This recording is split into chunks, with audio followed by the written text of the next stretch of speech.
Doug, what were the issues for you guys offensively in the fourth quarter?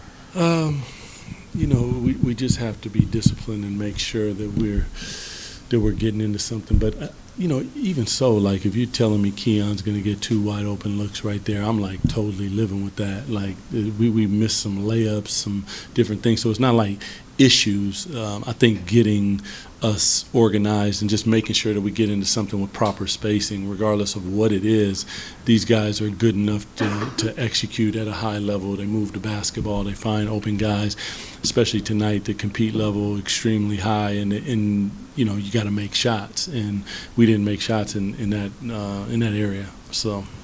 You mentioned before the game potentially changing the starting lineup to shift the energy and the vibes. Do you think you guys accomplished that, and what did it do for Dennis, who had a pretty good game off the bench? I mean, listen, Dennis is an ultimate pro. He, like, high level. He came out and played a hell of a ball game, led us in that second unit, and, Russ, the same thing. Both of those guys, we're just trying to find ways to win and play with the energy, and tonight they totally did that. So much respect to Dennis for the way that he approached the game as a coach. Totally appreciate that. Just nothing but love. Two straight rough nights offensively for DeMar. What do you make of those games, and is there any messaging that you need to impart to him? I think DeMar is a pro, man. He's had games like this, maybe, probably more volume of shots, but, they're putting some tough defenders on him. I think Anthony Edwards was on him. I think McDaniel switched off to him. So you got strength and athleticism, you got size. He got to a spot a couple times, knocked down a shot, but on those nights he'll just have to find his game in another way.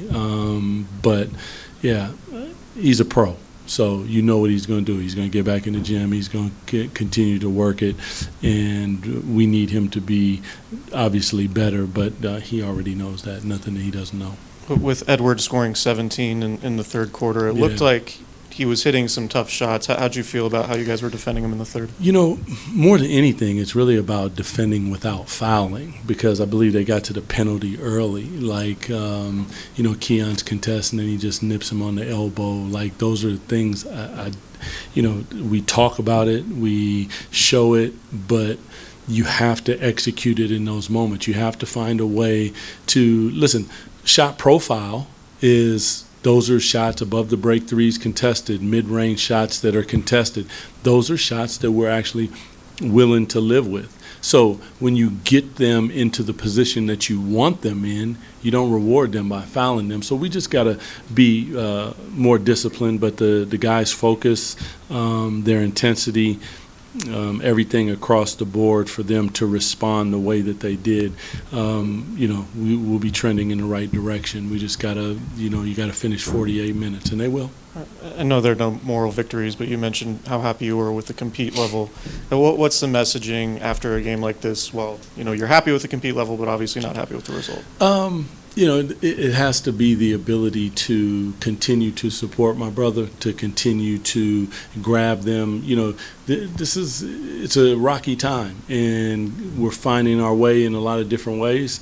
We've had guys in and out of the lineup. We got guys injured. So you just have to continue to fight and continue to compete. And I thought, much respect to them for coming out and competing at a high level. That is a really good Minnesota team, but that's a team that was in the Western Conference Finals. You're going to have to play 48 minutes, 24 seconds at a time to get a team like that, especially on their home floor. But the compete level was at the level that we like to see from everybody, just not the result, obviously. Thanks, everyone. Appreciate you guys.